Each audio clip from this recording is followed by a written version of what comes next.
Okay, P P James sir, അവിടെ അപ്പോൾ P P അവിടെ ഒരു ചർച്ച നടക്കുന്നുണ്ട്. ചർച്ച റഷ്യയെ വ്ളാഡിമിർ പുടിനെ പോയി കണ്ടിട്ട് വന്ന ട്രംപുമായിട്ടാണ് സെലൻസ്കിയുടെ ചർച്ച. ശരിയാണ്, വെടിനിർത്തൽ ഒരു വലിയ പ്രഖ്യാപനമൊന്നും ഉണ്ടായില്ലെങ്കിൽ കൂടിയും സമാധാനത്തിന്റെ ഒരു വെള്ളക്കൊടി അവിടെ എവിടെയൊക്കെയോ അദൃശ്യമായി പാറുന്നുണ്ടോ James sir? Hashmi, Christina, good morning. എന്തായാലും ഒരു കാര്യം വ്യക്തമാവുന്നു. 3.5 വർഷം നീണ്ടു നിൽക്കുന്ന ഉക്രൈൻ യുദ്ധത്തിന് ആദ്യമായിട്ടൊരു കോൺക്രീറ്റ് ആയിട്ടുള്ളൊരു ചർച്ച നടക്കുന്നു എന്നുള്ളത് തന്നെ വലിയ കാര്യമാണ്. നേരത്തെ തുർക്കിയിലൊക്കെ റഷ്യയുടെയും ഉക്രൈൻ്റെയൊക്കെ അധികാരികൾ, പ്രസിഡന്റുമാർ തമ്മിൽ കണ്ടിട്ടില്ല, നടത്തിയ ചർച്ചകളിലൊന്നും വിജയം ഉണ്ടായില്ല. ഇപ്പോഴും കൃത്യമായ ധാരണകളിലേക്ക് എത്തിയില്ലെങ്കിലും നേരത്തെ പറഞ്ഞ പോലെ ഒരു വെള്ളക്കൊടി കാണുന്നുണ്ട്, അതിനുള്ള സാധ്യത കാണുന്നുണ്ട്. ഇനിയും വളരെ പ്രധാനപ്പെട്ട കാര്യങ്ങളൊക്കെ ചർച്ച ചെയ്യാനിരിക്കുന്നതേ ഉള്ളൂ.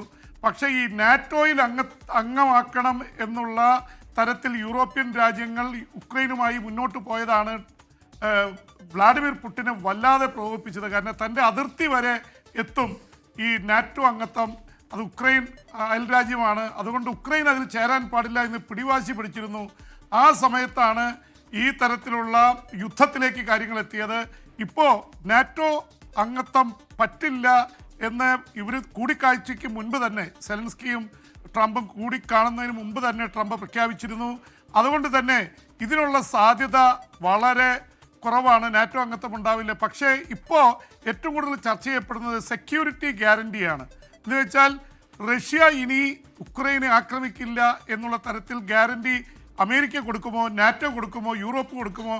ഇപ്പോൾ ട്രംപ് പറയുന്നത് യൂറോപ്പ് കൊടുക്കണം, ഞങ്ങൾ അമേരിക്ക പിന്നിൽ നിന്ന് കോർഡിനേറ്റ് ചെയ്യാമെന്നാണ്. അപ്പോൾ വലിയ രീതിയിൽ അതിൻ്റെ സെക്യൂരിറ്റി ഗ്യാരണ്ടി അല്ലെങ്കിൽ സുരക്ഷ ഉറപ്പ് അമേരിക്ക നേരിട്ട് നൽകില്ല, യൂറോപ്പാണ് അടുത്ത് കിടക്കുന്നത്, യൂറോപ്പ് കൊടുക്കുക. എന്നാലും യൂറോപ്യൻ നേതാക്കളുമായും സെലൻസ്കിയുമായും ട്രംപ് ചർച്ച നടത്തി എന്നുള്ളത് ഇപ്പോൾ മധു കൊട്ടാരക്കരയായിട്ട് സംസാരിച്ചപ്പോൾ മധു കൊട്ടാരക്കര തന്നെ പറഞ്ഞു കഴിഞ്ഞല്ലോ.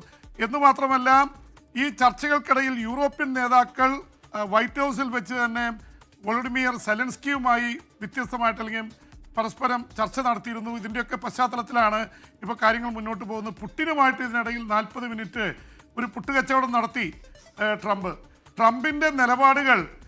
ഒരു കാര്യത്തിൽ ആശ്വാസമുള്ളത്, ട്രംപ് വിചാരിച്ചതിനേക്കാളും കുറച്ചും കൂടി പ്രാക്ടിക്കലായിട്ട് മാറിയിരുന്നു. നേരത്തെ ട്രംപ് ആജ്ഞാപിക്കുകയായിരുന്നു, ഇതങ്ങ് അനുസരിച്ചാൽ മതി. അതിൻ്റെ പേരിലാണ് കഴിഞ്ഞ തവണ അവിടെ ചെന്ന വ്ളാഡിമിർ സെലൻസ്കിയെ JD വാൻസും ട്രംപും കൂടി ഏതാണ്ട് അവമാനിച്ചു വിട്ടത്. അദ്ദേഹം തിരിച്ചും പറയേണ്ടി വന്നു. പക്ഷെ ഇത്തവണ വളരെ കോടിയിലായിരുന്നു ലാംഗ്വേജ്. സൂട്ടിനെ കുറിച്ചൊക്കെ പറഞ്ഞ കാര്യം ഇവിടെ പറയുണ്ടായി.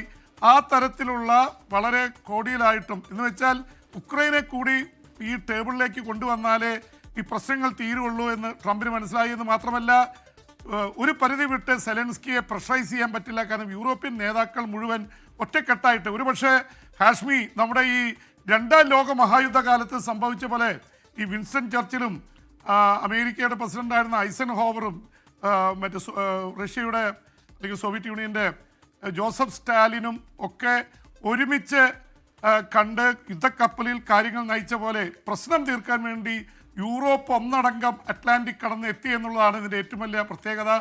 ഫ്രഞ്ച് പ്രസിഡന്റ് ഇമ്മാനുവൽ മാക്രോണും ബ്രിട്ടീഷ് പ്രധാനമന്ത്രി കെയർ സ്റ്റാർമറും അടക്കം, ജോർജിയ മെലോനി അടക്കമുള്ള ജർമ്മൻ ചാൻസലർ, ഇവരൊക്കെ എത്തി.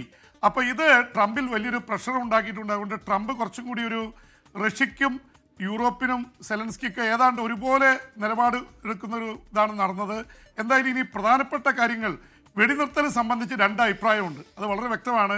യൂറോപ്യൻ നേതാക്കൾ പറയുന്നത് ആദ്യം വെടിനിർത്തൽ വേണം, ആ വെടിനിർത്തൽ പ്രഖ്യാപിച്ചു കഴിഞ്ഞാൽ അതിൻ്റെ ഇടയിൽ ചർച്ചകൾ നടത്തി പെർമനൻ്റ് ആയിട്ടുള്ള ഒരു സ്ഥിരമായിട്ടുള്ള ഒരു യുദ്ധം അവസാനിപ്പിക്കുന്നതിലേക്ക് എത്താം. പക്ഷെ ട്രംപിൻ്റെ വാദം വെടിനിർത്തലിലേക്കൊന്നും പോകേണ്ട കാര്യമില്ല, നേരെ പ്രശ്നം തീർക്കുക എന്നുള്ള തലത്തിലാണ്. അപ്പോൾ എന്തൊക്കെ കാര്യങ്ങളിൽ നിബന്ധനകൾ കൊണ്ടുവരാം എന്നതിനെക്കുറിച്ചൊക്കെ സമയം വേണ്ടി വരും.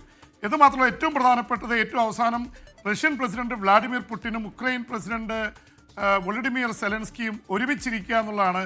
അത് ഓഗസ്റ്റ് അവസാനത്തിൽ നടക്കുന്നു എന്ന് പറയുന്നത് തന്നെ ഇതിലേക്ക് കൂടുതൽ കാര്യങ്ങൾ മുന്നോട്ട് പോകുന്നു എന്നുള്ളതാണ്. ഇതൊരു പക്ഷേ നടന്നാൽ ട്രംപ് എന്തായാലും നൊബേൽ സമ്മാനം അടിച്ചെടുക്കാനുള്ള സാധ്യത തള്ളിക്കളയാൻ പാടില്ല. പക്ഷെ ഇതിൽ പ്രധാനപ്പെട്ട ഒരു തടസ്സമായി നിൽക്കുന്നത് ഉക്രൈൻ്റെ ഭൂമി, പ്രത്യേകിച്ച് ഡോണറ്റ്സ്കും ലുഹാൻസ്കും അടക്കമുള്ള ഭൂമിയിൽ 1/3 റഷ്യയുടെ കയ്യിലാണ്. റഷ്യ അത് വിട്ടുകൊടുക്കാൻ തയ്യാറാകുമോ? ക്രീമിയ എന്തായാലും വിട്ടുകൊടുക്കില്ല എന്ന് ഉറപ്പിച്ച് പറഞ്ഞിട്ടുണ്ട്. പുതുതായിട്ട് കഴിഞ്ഞ 3.5 വർഷത്തിനുള്ളിൽ പിടിച്ചെടുത്ത ഭൂമി തിരിച്ചു കൊടുക്കുമ്പോൾ തുടങ്ങിയിട്ടുള്ള ഒരുപാട് കാര്യങ്ങൾ ഇതിൻ്റെ പിറകിൽ കിടക്കുന്നുണ്ട്. അതുകൊണ്ട് അത്ര എളുപ്പമല്ല. ഇപ്പോൾ തടവുകാരെയൊക്കെ വിട്ടുകൊടുക്കൽ എളുപ്പമായിരിക്കും. എത്ര ലക്ഷം പേരാണ് സൈനികരും സിവിലിയൻസും അടക്കം കൊല്ലപ്പെട്ടത്. അതിന്റെ പശ്ചാത്തലത്തിൽ അപ്പൊ എന്തായാലും ഈ പറഞ്ഞ സമാധാനത്തിൽ നൊബേലിന് വേണ്ടി ട്രംപ് ആകാംക്ഷാപൂർവ്വം കാത്തിരിക്കുന്നുണ്ട്. അപ്പോൾ എന്താണ് ഇന്ത്യ പാകിസ്ഥാൻ വെടിനിർത്തൽ നിർത്തി ഞാനാന്ന് പറഞ്ഞു കളഞ്ഞു, പിന്നെ എന്താണ് ഇസ്രായേൽ ഇറാൻ ഞാനാന്ന് പറഞ്ഞു കളഞ്ഞു. അപ്പൊ ഇതും ട്രംപിന് ഇതിൽ സ്റ്റേക്ക് ഉണ്ടെന്ന് എനിക്ക് തോന്നുന്നുണ്ട്. തോന്നുന്നത് ഇന്ത്യ പാക്കിൽ മാത്രമേ ഉള്ളൂ അദ്ദേഹത്തിന് ഇന്ത്യയുമായിട്ടൊരു ചർച്ച നടത്താൻ പറ്റാതെ പോയത്. പക്ഷേ ഈ അമേരിക്കയുടെ കാര്യങ്ങൾ നോക്കുന്നതോടൊപ്പം ഇത്രയൊക്കെ എഫേർട്സ് ഇടുന്നുണ്ടല്ലോ, ഒരു നോബൽ പ്രൈസ് വേണമെങ്കിൽ കൊടുത്തേക്കാം അല്ലേ? അതെ അതെ, അത്രയും ചോദിക്കുന്നതല്ലേ. അപ്പൊ മാത്രല്ല എനിക്ക് ഇതിൽ ഏറ്റവും സന്തോഷം സെലൻസ്കി ഒന്ന് ചിരിച്ചു കണ്ടല്ലോ. അതെ.